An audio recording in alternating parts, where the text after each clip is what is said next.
Kia ora. Prime Minister Bainimarama, thank you so much for such a powerful speech. Can I please just acknowledge all of the leaders, ministers and everyone that's here. We certainly see that Fiji's hosting of COP23 is groundbreaking. We certainly recognise the effect and that the Pacific is at the forefront of vulnerability to the effects of climate change and acknowledge that it's not sitting back. It is also a leader in responding to these impacts, and COP23 will be a once-in-a-generation chance to showcase this leadership. One of the first things I did as Climate Change Minister was visit Kiribati and Tuvalu to see firsthand actually the effects that had gone on, because it's easy to kind of sit in New Zealand and I certainly wanted to see it firsthand.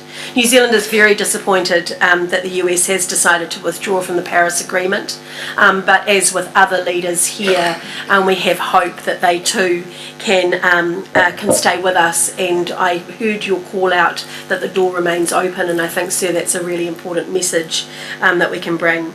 I also acknowledge the very clear vision that Fiji has for COP.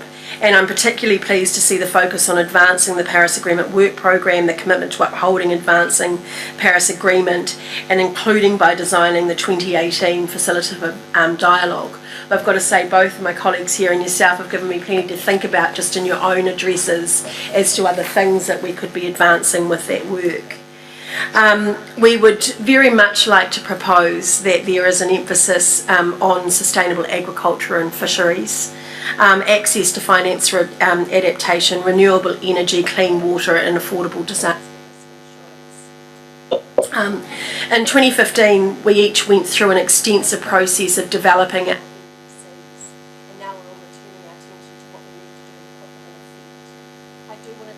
This opportunity to stress that New Zealand is also very committed to reducing our own emissions.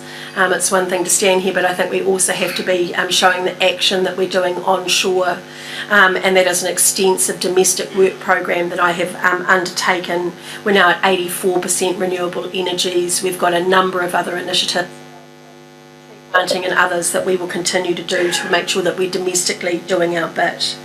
Can I just acknowledge how hugely important the agenda is as we move forward to Bonn, and what we can accomplish.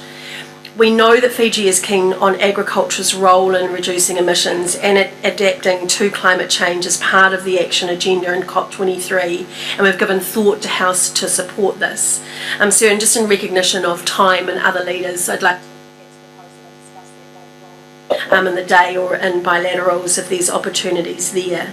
But I think there's real opportunities for us to reduce emissions, for us to have best practice around the world, and to be helping both developing and developed countries that are dealing with agriculture emissions themselves. Can I just too pass on my thanks for the hospitality, for the leadership that Fiji has shown in your